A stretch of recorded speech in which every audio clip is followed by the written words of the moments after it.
Okay, so I'm going to start recording. Michael, you can tell me, are we stopping for a break at 11? Sorry, I meant to check this. Or Sophia, can you tell me? I'm assuming lunchtime. But are we not having a break at 11? We will have Yeah, just a short break, yeah? It's 11 now. It's sorry, 1 o'clock sorry. 1 o'clock there. Sorry. Yes, Yeah. Okay, so we're going to take a break at 12 o'clock, yes? Yes. No. Okay. 5 minutes, No. 10 minutes? You're taking a break in 2 hours' time. No, I'm going to take a break in 1 hour's time and then another one in 2 hours. Okay. Yeah, nobody wants to work for 2 hours. Not even teachers want to work for 2 hours. It's too much. So here we go. Right. I am going to do moles in session from 11 till 12. Then we're going to have a small break. And then at 12 till lunch, I will do the periodic table. It is a little bit about families of elements, and it is about periodic trends. Some teachers wanted to do some organic chemistry and some electrochemistry, but I did those last time we had a meeting. And so I will send you the presentations, but I'm not going to do them today. So I'm going to try to do moles today and periodic table. Moles is such a huge area that in my schools, I basically give one whole term to equations, moles, what we call quantitative measuring chemistry. And that includes practicals, obviously.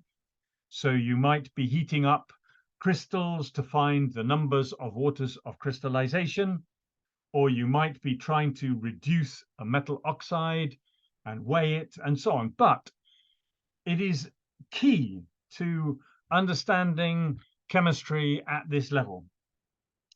After lunch, I plan to have a question and answer. So you can ask questions. I may not know the answer, but I will try to find the answer.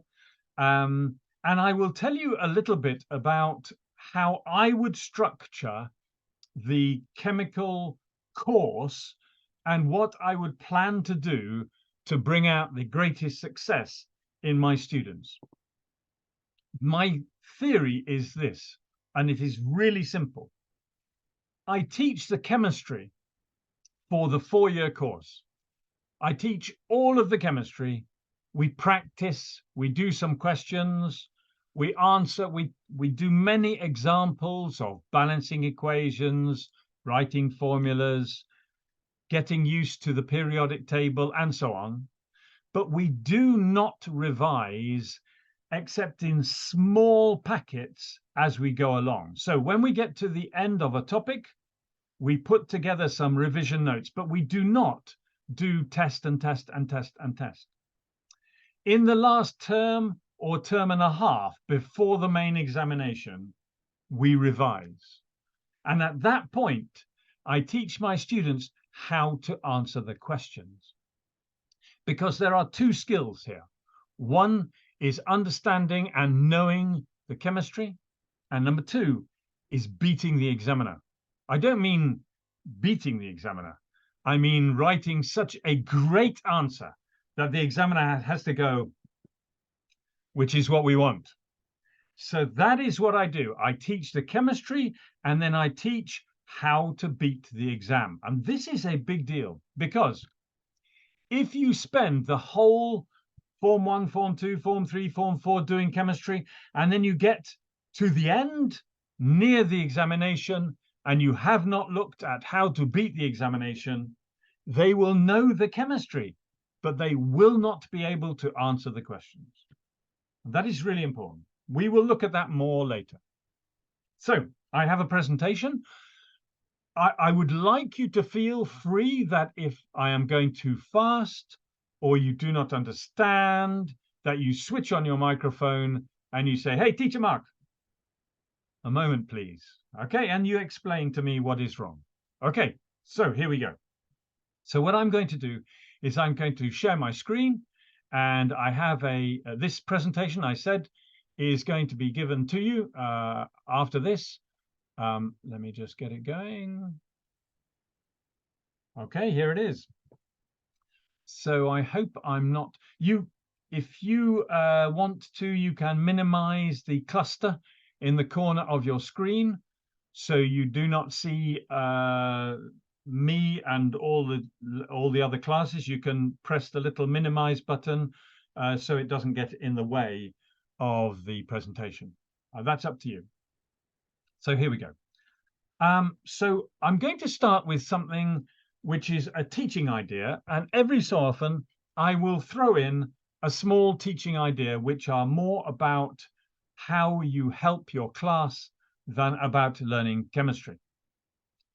So the first thing I would like to suggest is that in September you will be going to a class, and you may not know the class, and how you start with that class will fix how successful you are with that class.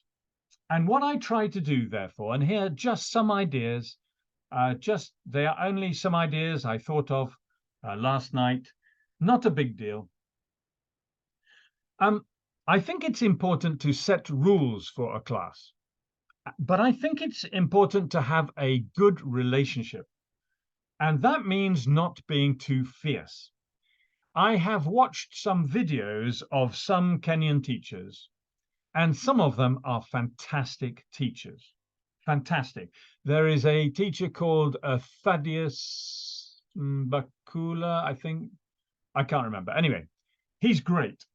But I've also seen some who obviously believe that they are more important than their students. This is not true. So when you are setting rules, try to make them gentle. So we expect people to be polite. Oh, yes, obvious.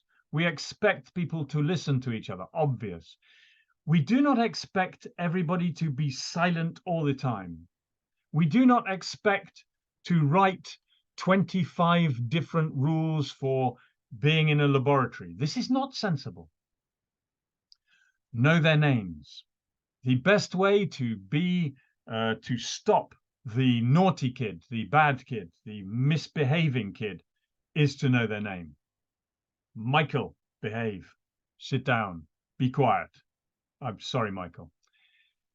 You need to get them to aspire.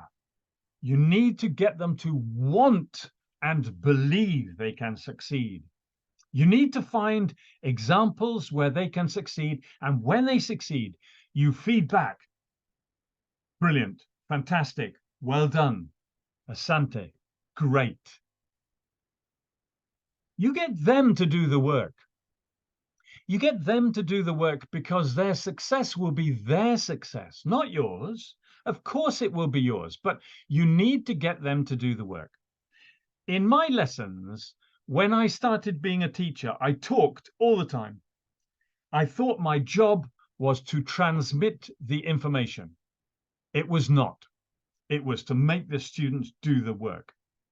And I think if you are talking more than 20% of the time, unless it is a new topic, it is a mistake. Give them examples. Try to keep down the amount of your talking. Not, I can't do that today because I am trying to explain something, but try to talk less and get them to work more. Be kind. Be understanding. Remember what it was like when you did not understand something. I still, sometimes somebody brings me a question and I go, oh no, my brain has gone. Oh dear. I cover it. No, yes, I'll just think.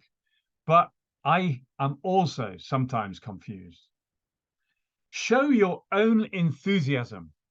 Show that you enjoy learning, that you want to be a good teacher, that you like their company.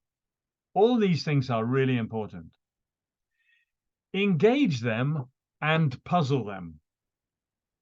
I have another thing which I will send you, a presentation, and it is called Thunks. Thunks. Thunks are little puzzles where you can project or just ask the question. And I'll give you an example. And it is a way to make their brains switch on. So here's an example. If I am in a red room and it is nighttime and I switch off the light, does the wall change color? I am in a colored room. I switch off the light. Does the color of the wall change? Here's another one. If I take a room and I fill it full of bricks, is it still a room? If I take a room and fill it full of bricks, is it still a room? Now, these sound stupid questions, but they are ways to make people start to think. Feedback clearly. If you feed back and you say, no, that's stupid. This is stupid. You are stupid. That will not help them. You have to be kind and you have to explain very clearly what it is that has gone wrong, and then find out with them what it is that they have misconceived, misunderstood, because that will help them understand how they can put it right. So feedback very clearly what has gone wrong. And don't forget, they are the very best class you will have just now. Maybe there's another one in 1 hour's time, which is better, but you are my best classes today. So I want to enjoy your company. I want us to do well because you are the best class. And finally, this is a basic technique. This is something that the British Army puts when they are teaching their teachers. This is what they tell them. They say, tell them what you are going to tell them it, and then tell them what you have told them. In other words, like today, I will teach you moles. Then we will do moles. And afterwards, I will confirm what we have done. It's a very simple idea, but it means introduce by setting out what you're going to do, then doing it, and then reflecting on it. Okay, here's moles. Again, you do not need to write any of this down because you will get a copy for you. It will be forwarded from Michael and Sophia and people like that. Great. So the stuff you have to know, or if they don't know, you have to get right, are these. So students have to be able to understand a formula. And by understand a formula, what I mean is, for instance, can they tell you how many oxygens there are in iron ethanediate 3? The answer is 12, obviously. But they must understand a formula. The second thing is they must be able to balance equations. Most people are quite good at balancing equations by the time they do moles. But if you pick up a new class and you haven't met them and they can't balance equations, balance them for them. Show them how to do it. And the last thing is they must understand what ratios mean. And I'll show you how we do that in just a moment. So in this equation above, which would be balanced with 2 aluminiums, 1 iron 3 oxide, 1 aluminium oxide, 2 ions, how many iron atoms would be produced if 6 Al2O3?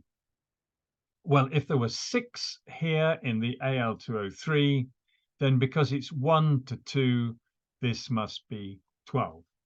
Okay, so formulas, equations, and ratios, they must understand before they do moles. If they do moles without that, they will not get very far. This is what I was talking about ratios.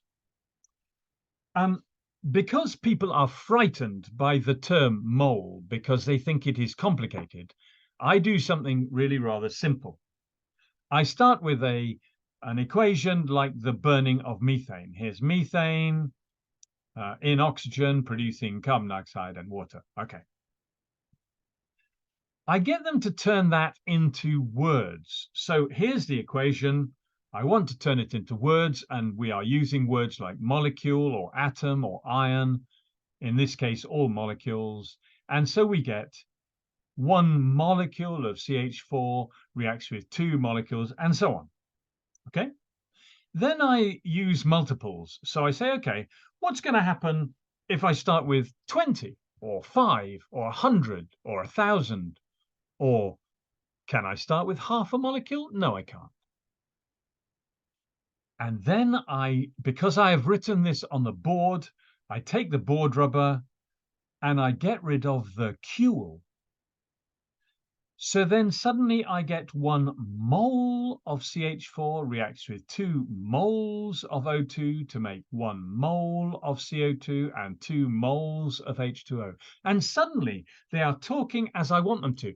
They have not made a connection between molecules and moles. They do not understand what a mole is, but I don't care because I'm going to teach them what a mole is. I just want them to talk, not about molecules, but about moles. Okay.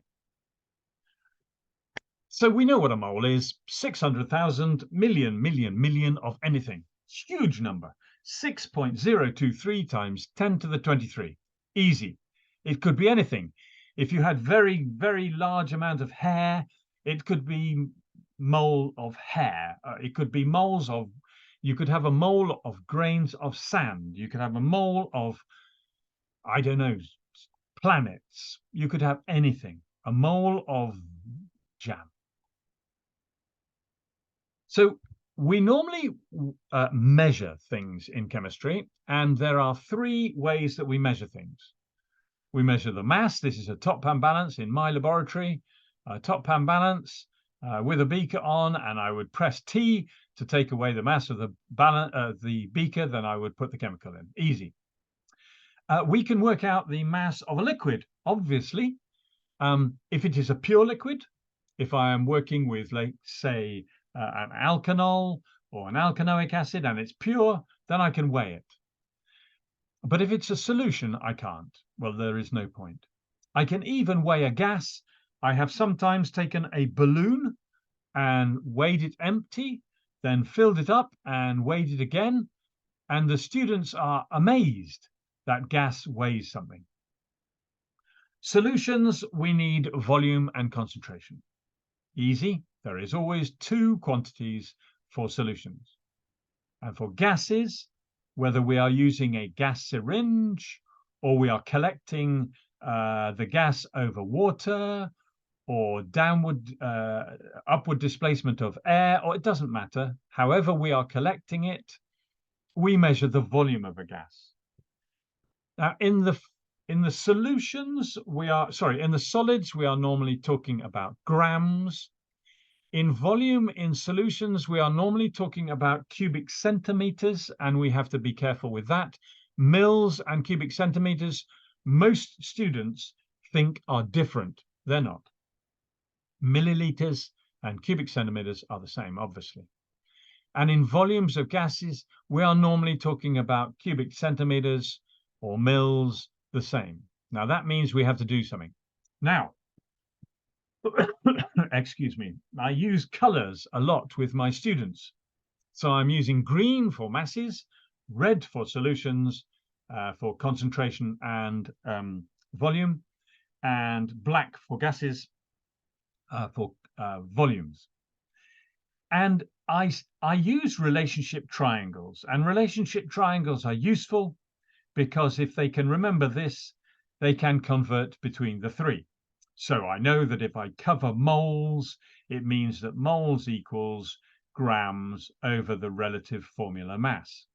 Now, I'm going to use RAM for a reason that you'll see in a minute. RAM, relative atomic mass, RMM, relative molecular mass, RFM, relative formula mass. It doesn't matter which one we're talking about, but I'm going to stick with RAM for a reason you will see in just a minute. So here we are. Here's the triangle.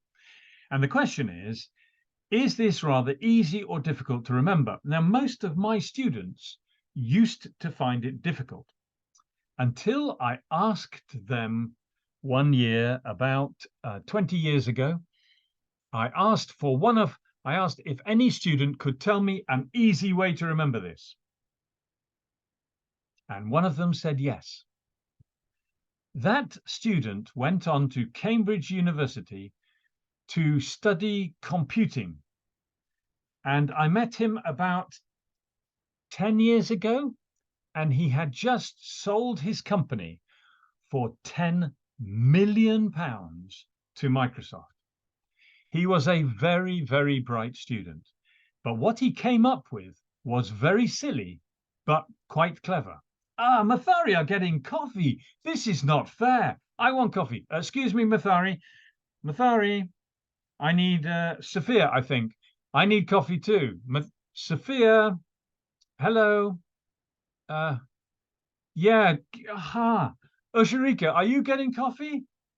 Well, I think you should, because Sophia seems to be getting coffee from Mathare. This is not fair. Anyway, sorry. So this is quite difficult to remember, but my student gave us a way to do it. And here it is. This is what he said. What? He said, I want to use this. I said, what are you talking about? And he said, I want to use this. Now, the English, well, the British version is different, but I think you may remember or recognize this as a mole rat. And he said, yes, I have a way to remember it. Look, I get the triangle and I put the mole rat here. And mole rats dig, and they dig with their teeth, and then they have their paws and they ram the earth underneath them, and the next one pushes it back and they push it out of the burrow. So they ram. Where do they ram? They ram under the ground. Here is some ground, here's a mole rat, and they ram. Oh, wait a minute. And I said, what are you talking about?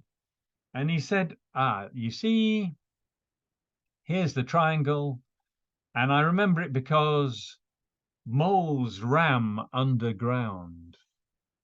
Now, this is a stupid way of remembering something, but students sometimes need a stupid way to remember something. You see, I have moles down here.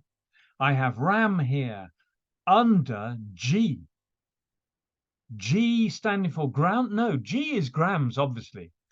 But if I give them this triangle and I ask them to remember it, they have a problem. So I come up with this stupid way, and they remember moles ram underground, and then moles ram under G. And they may remember that. So moles ram underground. Try it with your own students. They will soon remember a really annoying, stupid picture like this. And then they will be able to do masses. So you cover the quantity you want, you get them to do many, many examples. Moles is grams over RAM or RFM or RMM, it does not matter. Grams will be moles times RAM, and so on. Simple. Solutions, well, this is the solutions triangle, and we normally say that the volume is going to be over 1,000 because it is normally in cubic centimeters, and it has to be in cubic decimeters. And I say, okay, how do we remember this?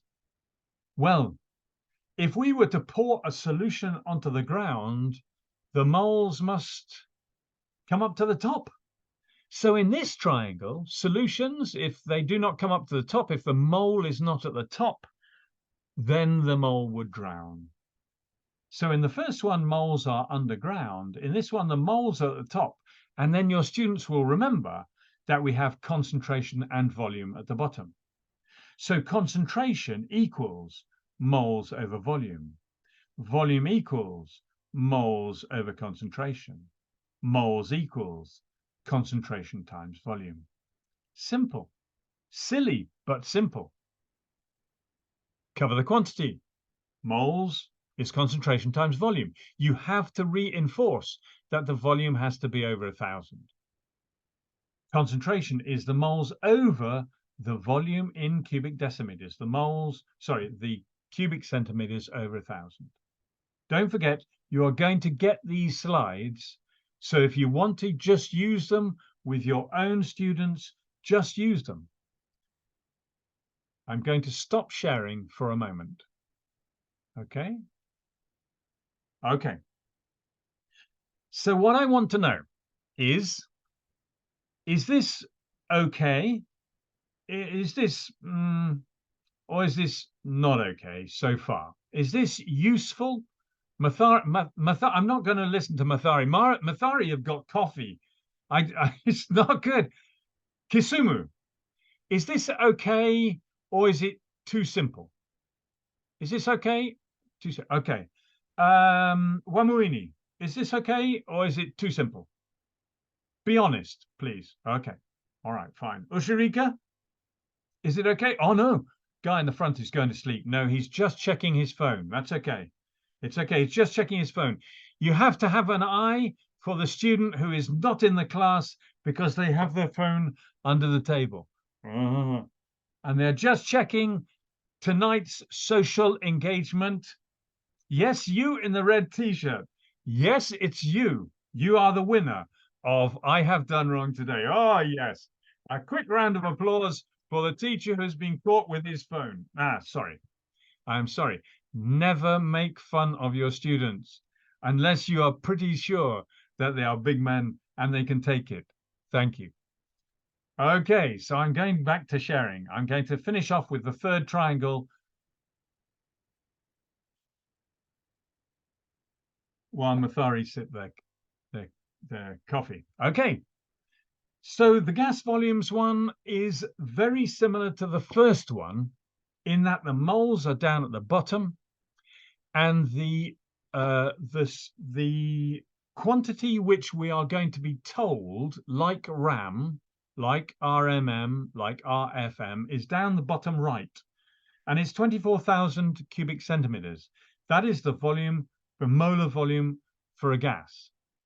It's 24,000 at room temperature. Not today. Today is too cold. Today it's probably 23,500, but they only ask you to use 24,000 or 22,400, which is it at STP. So there it is, like the first triangle where it is grams over RAM. This is the volume over 24,000. This is the quantity you will be told. Okay, the question will always give you the molar volume. Here's a teaching idea. In my laboratory, I have a box. The box says question mark on it. It's a small box. And every so often I stop the lesson and I say, when I find people are getting bored, I stop and I have a game of 10 questions and the students have to ask 10 questions to find out what is in the box. Now, I don't actually have to put something like an elephant in the box, but I could write elephant on a piece of paper and put it in the box. They then have 10 or 20 questions, and it gets them working as a class because somebody will be going, I want to ask a question, and they get to work together as a class, and it just 5 minutes. It will not spoil their learning. It may make their learning better because they have been distracted. Their brains have unwound for a moment. They have stopped being stressed. They are thinking about something else. So what's in the box? Just an idea of something you can do. Sometimes we run out of time at the end of a lesson. Sorry, run out of material, of subject at the end of a lesson. What's in the box? Always have it ready for just a little something. Okay, so these are questions which you might want to have a go at yourself if you've got a calculator, but I tend to make them easy at the beginning and more difficult at the end. And you remember I said try to get your students to aspire. So I would set up 3 questions like this. How many moles in 4 grams of sodium hydroxide, 0.0055 of calcium carbonate, and a kilogram of water? The kilogram of water is the most difficult. I would call these bronze, silver, and gold. And the good thing is that it allows you to start with the easiest one or go straight to the most difficult. Now, the most difficult one is not difficult. These are very straightforward. But if we have a student who is struggling, who is not a good learner, then they might want to start here. But if we have somebody who doesn't really believe in themselves very much, but you think they are better, you can say, I think you can do A. Ignore A, don't do A, go straight to B. And some people will automatically start going for the most difficult. If you say you've only got to do one. So some people will say, oh, I will start with easy. Some people will say, no, I'm going straight to difficult. It lets them aspire. It lets them imagine that they can do them. I'll give you the answers. It will be 4 over 40. It will be 0.0055 over 100 because the RFM of calcium carbonate is 40 and 12 and 48. It's my favorite chemical because it is 100 as its RFM. And for the kilogram, we will have to turn it into grams. So it's 1000 over 18. So the answers are, for the sodium hydroxide, it's 0.1. For the calcium carbonate, it's 5.6 times 10 to the minus 5. You will get all these answers and the questions, so you can use them with your own students if you wish. A kilogram of water, 1000 over 18, 55.56. Okay, simple. But they're nice, they are nice to give people the chance to just go, okay, I pick the one I want to do, and on I go. I don't believe it. I've just noticed that Mathare have something to eat as well, not just coffee. This is unbelievable. This is a conference. Obviously, Mathare are very rich. Okay. So here are 2 questions for the volumes and concentrations, for the solutions one. And the first one is very simple because you are given the volume and the concentration. But again, the second one is much more complicated because if I dissolve 3.65 grams of HCl in 250 of water, wait a minute, I haven't got a concentration yet. So in the second one, I am encouraging people to realize that they would have to use 2 of the triangles.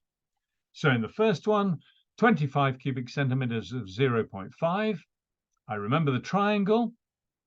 The triangle says moles is concentration, that's the 0.5, times the volume over 1,000, 25 over 1,000, there we are. Second triangle, moles is concentration times volume over 1,000, so 0.5 times 25 over 1,000, 0.0125. Nice and straightforward. The second one is more difficult. We know the second triangle, we need the concentration. Well, the concentration is in moles per the particular number of cubic decimeters, but we're not given that. So we have to use the mass, which is 3.65, and the RFM or RMM of HCl, which is 36.5. So the moles is 3.65 over 36.5, which is 0.1, and the volume is still 250, but 250 over 1,000 is 0.25. So the concentration is 0.1 over 0.25, which is 0.4. Now, if we look at the question, the 2 questions look very similar because they're just written. And unless you are being intelligent, the students will not realize that the second one is much more complicated. But this is why it is quite good to construct some questions which are really easy, So you can give somebody a pat on the back. You can say, well done, that is very good. You have done a well done. And some people are going to, so you might have not very good students doing well on number 1, and very intelligent students getting stuck on number 2. Well, that is good, because now everybody is busy in the classroom.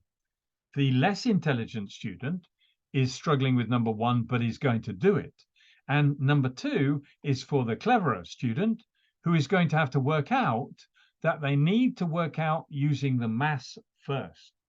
Okay, so if you want to use, I mean, there's no need to use any of this, but you will have this and you will be able to use it to construct your own way to show them how to do it. That's why I'm doing this. And here's volumes of gases. So a mole of a gas is 24 cubic decimeters at room temperature pressure, 22.4 at 0, still 1 atmosphere. So at the bottom, sorry, at the top, the volume can be in cubic centimeters, in which case it's 24,000 down here, or cubic decimeters, 24 cubic decimeters. Most of the KCSE examination questions use STP and 22.4, not 24. So here are some questions. Again, they make more and more difficult. They are more and more difficult. The first one is really easy. How many moles of nitrogen?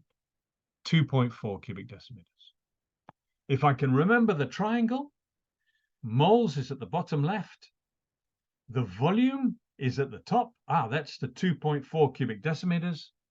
At the bottom right is 24 cubic decimeters. So moles equals 2.4 over 24. That is success for not very good students. That's great. You can give them one of the biscuits which Mathare has. You can go, well done, student. Have a biscuit. The second one is more difficult because we would have to work out how many cubic decimeters there are in 1 cubic meter. Much more difficult. In the third one, 6 grams of hydrogen. What volume? Wait a minute. 6 grams? That's not a volume. So I have to use the first triangle to turn grams into moles, and then I can find the volume. And in the last one, it's working out a molar mass, starting with the volume triangle first. I will let you have a go at those sometime, but not probably now. I'll just show you the answers. So in the first one, it's simply 2.4 over 24. In the second one, a cubic meter is 1,000 cubic decimeters. So in 1,000 cubic decimeters, I have 1,000 over 24, 41.67. 6 grams of hydrogen, I have to work out the moles of that first. So 6 grams over hydrogen, remember it's H2, so it's 6 over 2, which is 3. So I've got 3 moles. I want the volume. The volume is moles times 24. 3 times 24, 72. In the last one, 2.2 grams of X, volume of 1.2. What's its molar mass? Well, I work out the moles first using the volume triangle. So I know that it's 0.05 moles, has a mass of 2.2. Now I go back to the first triangle. RMM is grams over moles. 2.2 over 0.5, 44. It's probably carbon dioxide. Use some everyday examples. I have been looking and I see that in KCSE questions, over the last 2 years, they have changed. They all used to be lots of writing and they would be very chemical. And now they are making them more commonplace. So if you can get imaginative about your questions, this is good. There are many, many questions you can get from textbooks. Excellent. Use them. They are really good. But also try to make up your own. Here I have a couple which I have got, which I just made up. So here they are. Use some everyday examples. Here's one. Ask your student to look up. Here is a standard, probably steel roofing sheet. How many moles of iron in it? They'll go, what? You could ask them to how many particles there are in it. But if you just tell them, okay, a standard steel roofing sheet weighs 6.5 kilograms, then it's just a different way of thinking about things. It's making them work out something commonplace. How many moles of sucrose in 100 grams of sugarcane? I have a piece of sugarcane, 100 grams. How many moles of sucrose?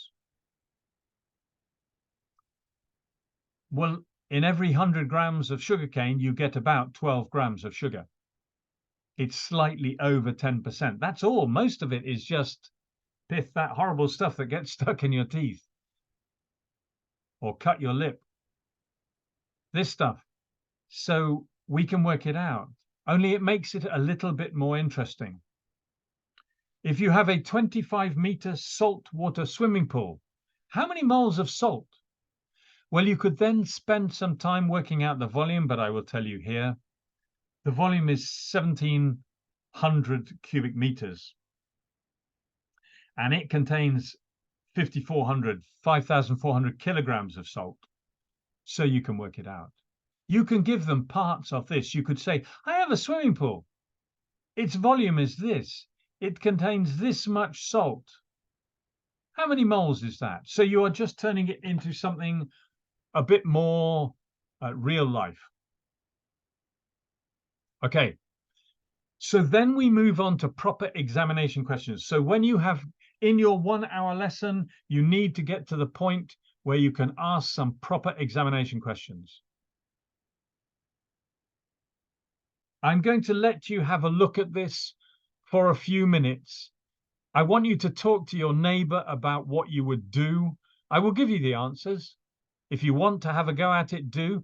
But just, this is a question you have probably not seen. It is a real KCSE examination question from about 2019. I just copied it out. Just have a look at it. Just agree with your neighbor what you would do, where the problems would be.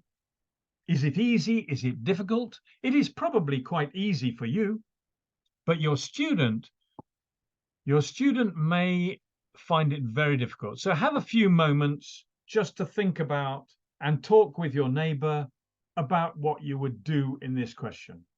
I will drink some water.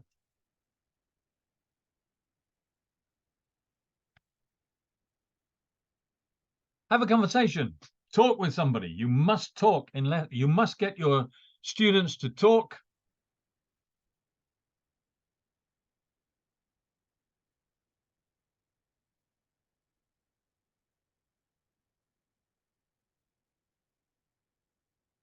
I like Kisumu. Kisumu, very, very good teamwork. I really like that. That is excellent. Well done. Really, seriously, very, very good.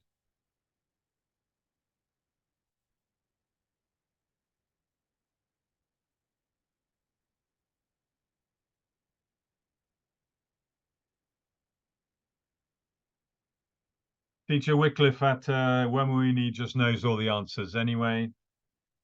Headmaster Yestin obviously knows all the answers anyway.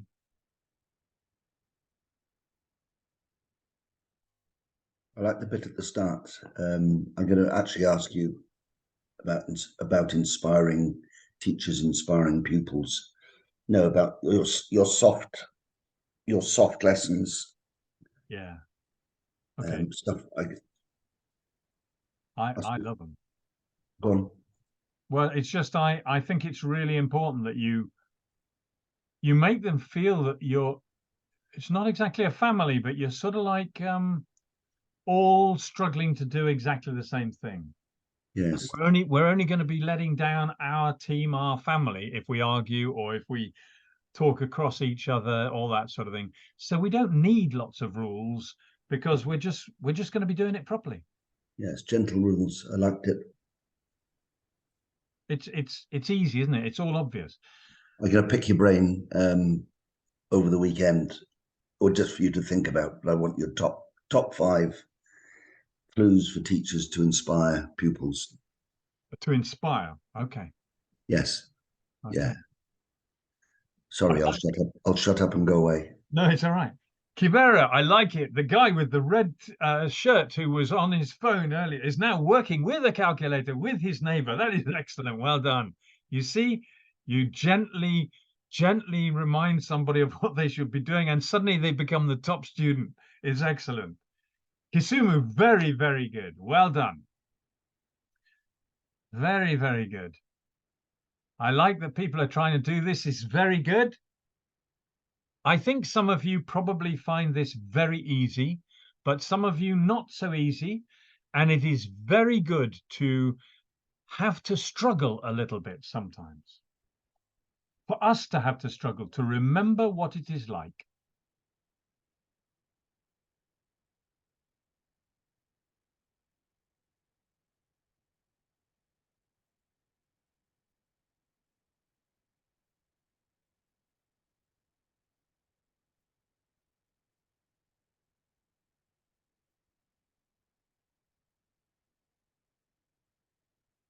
I expect that Fatma knows the answer already. I'm sure Wycliffe knows the answer already. I'm sure Oris knows the answer already.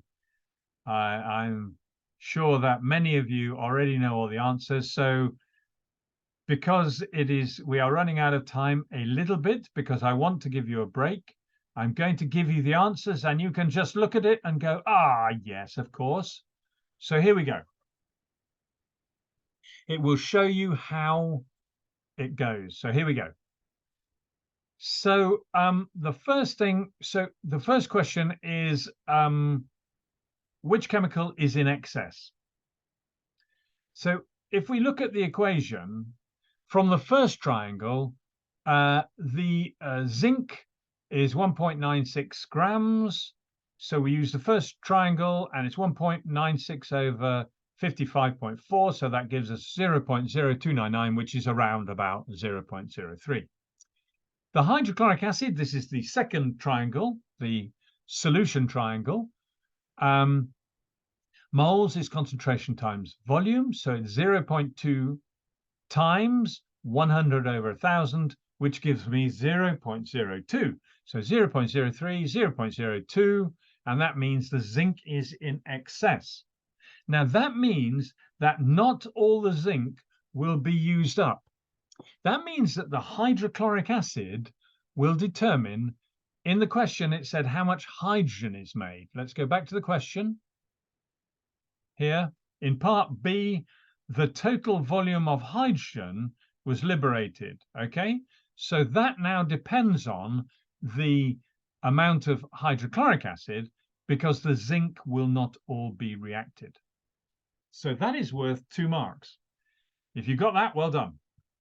So then we move on, and now we say, okay, this is going to be the third triangle for the volume of hydrogen, but it says, here's my equation, and I know that if we look at the equation, the ratio of hydrochloric acid is 2 to 1. So if I had 0.02 here, that will make 0.01 here. So the answer will be 0.01 times 22.4, because it said STP, so it's 0.224. So that's 2 marks. Now, that's quite a hard question, and that might take even really very good students like yourselves, but also like good students, really quite a long time. This is where you are getting them to do the work. I'm not going to go through this. We're just going to, here's just another example. It's talking about zinc sulfate, which is used in helping people be well, giving people minerals. And it is hydrated zinc sulfate. And in this, you are trying to work out the number of moles of water and therefore the ratio.